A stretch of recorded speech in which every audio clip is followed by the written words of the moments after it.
man. Detroit versus everybody, man. Detroit, we rep the hardest, man. We gain the hardest. You know what it is, man. Detroit, CJ, holla at your boy when we get home. Don't forget to check out our sponsor, The Health Blaze, at thehealthblaze.com. 100% all natural products from lotions, soaps, foot soaks, bath bombs, and much, much more. Use the promo code Goodfella1Boxing. Tell them your boy CJ Goodfella sent you. Get 18% off. We out. All right, let's talk a little bit about some boxing rumors. A little bit of news here. Talk about Adrien Broner set to return in January. It was supposed to be December. Heard he told Why Alive it was probably going to be, or I heard he was probably going to be Ivan Breadcash, but he not coming back till January now. Also, I heard that Al Haymon is pursuing Canelo hard. They got a big offer for him. But first, to start off, I'm hearing that Keith Thurman and Al Haymon are targeting Yordenis Ugas for his next tune-up fight. Not sure when it's going to be. Heard Keith said he had a December or January date. So let's talk about it. Hit that subscribe button, bell icon button, share the video. So if Keith doesn't fight this year, it wouldn't be nothing out of the ordinary. Keith Thurman hadn't fought in 18 months almost since, if he doesn't fight this year, since July. So you had a 22-month layoff not too long ago, and now Keith might have about an 18-month layoff now. And at the end of the day, you just telling yourself, why not just retire? Why are you fighting and you don't like it? You don't love it. Seemed like a smart guy, seemed pretty good with his money. Why are you still fighting? You know, you said, I don't have the hunger in my belly. Like, boxing we'd be better off without Keith Thurman. You know what I'm saying? And that's just how I feel. But hit that subscribe button, bell icon button, share the video. But I heard he believes Yordenis Ugas is a tune-up, and I find that funny. Ever since Ugas had that tough fight with Abel Ramos, now Keith Thurman, the biggest opportunist in the welterweight division, wants to fight Yordenis Ugas. So I'm not sure if it's going to happen in December or January or another date.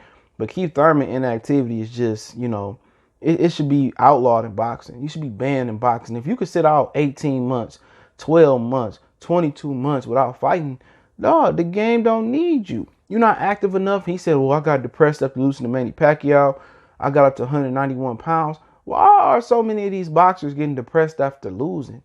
Do you understand, you know, Henry Armstrong lost, Sugar Ray Leonard lost, George Foreman lost, Muhammad Ali lost, Tommy Hearns lost, Sugar Ray Leonard lost, Roberto Duran lost. Roberto Duran quit and still went on to have one of the greatest careers in boxing history. You just got to understand, like, why are these dudes, you know, you had Danny Garcia when he lost his first loss to Thurman, technically. A lot of people felt he lost to Lamont Herrera.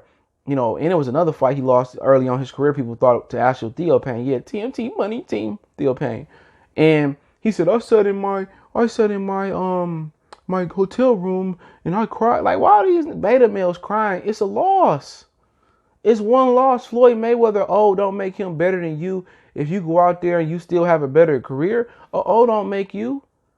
You know what I'm saying? These dudes going into depression and eating Haagen-Dazs ice cream like that teenage girl who got broken up by Brad. Like, these dudes is pussies, dude. I'm depressed. I made like 5 or 10 million fighting Pacquiao, but I'm depressed. I got up to, like, dude, Keith Thurman got the same issue. You know, I got up to, you know, I blew up 35 pounds, you know, to fight Pacquiao. Like, I ain't nobody trying to hear that shit from Keith Thurman, dude. All these excuses, and he seen Ugas look trash, and Ugas ain't no good fighter. People pump Ugas up, pump it up, and he ain't that good. Remember, he lost to Amir Khan, for God's sakes. So Keith Thurman see an opportunity to get the regular title. You know, I was Manny Pacquiao's mandatory. Pacquiao got to fight me. I got the WBA regular belt. Last time he had the regular belt, and I was the super champion. Just, you know, take him with cockeyed pistol eye, Abner Myers, and get his Joker a job on TV. You know what I'm saying? You know, now that Ugas look vulnerable versus Abel Ramos, now you feel that you can beat him. He should beat Ugas. You know, Ugas is there to be hit. You know, and Keith Thurman just gonna dance around him and outpoint him. You know, but that's the fight they trying to line up for Keith Thurman and Ugas. That's the fight Al and Keith want. Keith is one of Al's favorites, so you want to know why Keith was able to go away for 18 months. And the majority of the time, keep that belt. You want to know why Keith was able to get the Pacquiao fight? You know, Al got his favorites.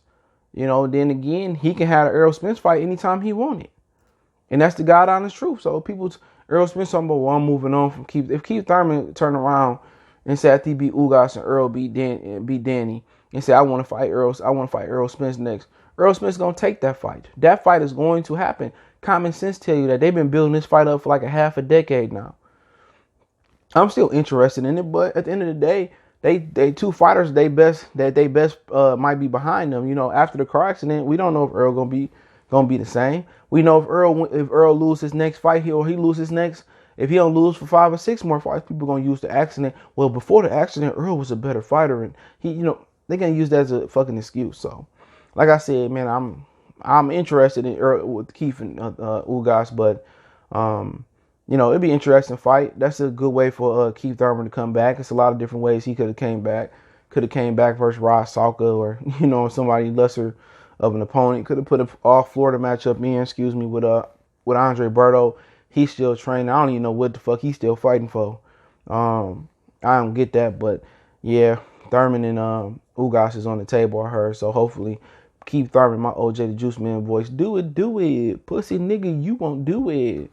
Hopefully he signed on the dotted line and they do. That's a good comeback fight for Keith Thurman. But yeah, it's been some rumors that Al Heyman has got a big offer, a big bag for Canelo if he able to shake free from the zone, which I don't anticipate. I heard his lawsuit was weak. Or he might be hoping that the zone fold. The zone is only giving, I think, Golden Boy 2 more shows for the end of the year. And the majority of the shows are going to Matchroom. You got Danny Jacobs versus John Ryder. Possibly Demetrius Andrade versus somebody else. Callum Smith and Billy Joe are supposed to be fighting 2 interim or voluntary matches before they take on each other. They building up bullshit now. That's like you throwing a birthday party, or you throwing a wedding. The main fucking the main meal is rummy noodles. Like, get the fuck out of here. And zebra cakes. Now, nobody care about that freaking fight. Then you got Devin fighting with Luke Campbell and Triple G Camille Zamata. That's both Matchroom. Luke Campbell and Ryan Garcia. That's Matchroom and Golden Boy. Probably mainly Matchroom show. And then you probably won't have Canelo coming back this year. So basically, the majority of these shows are going to be Matchroom shows. And I think Golden Boy got 2 shows going down the line for not one. And they starting to cut them off after this lawsuit. But yeah, some rumors. Well, I know for a fact it's a rumor. I'll just leave it as a rumor that Al is really gunning to bring Canelo. It was some rumors about this last year when Canelo was talking about breaking free from Golden Boy after 2 or 3 fights. And, he would think about going to Al, but was going to stay with Eddie because his own, or go to Eddie because his own had the bag. This is why you see the majority of Canelo fighters fighting for Matchroom. They're not Golden Boy now. Julio Cesar Martinez, a few other fighters over there with Eddie. And, Canelo was about to move over to Matchroom, so he keep getting his own bag. But now, the zone is trying to, pick and choose his opponents. He can't cherry pick. He's trying to consider to go over to Al. With Al, he can cherry pick his opponents how he want to cherry pick his opponents. So, that is what it is on that aspect. But her PBC is putting up a big offer to bring Canelo here if he so happened to break free or the zone was to fold. And, he got a nice little level of opponents over here. I mean, at 68, Caleb Plant, David Benavidez if he wanted. He can move down Errol Spence if he wanted, Charlo if he wanted, both Charlo twins. So, I mean, he really could put some respect on his resume. But we already know he going to put his little asterisks on there, put his little stipulations and stuff on there. But, Al will pretty much make his fighters do it for the money. So he got a lot of opponents there. Not so much at 75. He would have escaped Dmitry Bivol, Arthur Beterbiev, and, Joe Smith Jr. But at 60, 68, 54, guys that can move up, he got a ton of opponents. You know what I'm saying? He can take fights like Jared Hurd. They can cash him out. He can do a Lara rematch, for beating up his brother. So he got a lot of things that he can do moving on in his career. So, we'll see, man. Let's see if the zone, owner is worth $26 billion. But like Lion Killer mentioned, how much is that liquid? It's a good question. But hey, let's move on. Steven Espinoza revealed last night that Adrien the Problem Broner will be coming back in January. He joked. He said, he done with his rap career. And I know he did a rap album where, he didn't, Meek Mill didn't clear a verse because he used it on another album. He was beefing with Meek because he paid Meek for a verse. I'm just thinking why Meek just can't do another verse and send it. But his rap album, he spent a lot of money on it. Sound like he lost a lot of money. I don't know if he released it yet. I don't know who's checking for it, but athletes always want to be rappers and actors, and that rapper and actors always want to be athletes.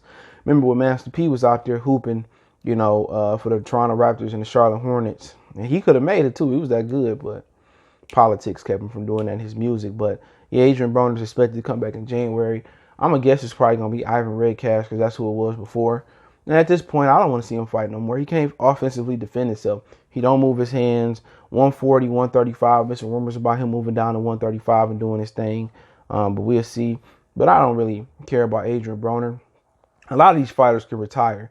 I'm tired of these inactive fighters, these dudes who not exciting, these boring fighters scared to take risks. Floyd Mayweather really, made the boxing game about being a pussy and being scared and not taking risks. And that's what it's about. So Broner supposed to come back in January. We'll see how that goes. Don't forget we on Facebook, Instagram, Twitter. You can reach out if you got a business question, inquiry, sponsor, video request. Keep sharing videos. Want to make a donation to the channel? Cash App is CJGood313 $. Don't forget we on PayPal as well. All those links there. Want to make a donation? Share the video. Appreciate the love, support. One time for the one time. It's your boy CJ Goodfellow. We gone.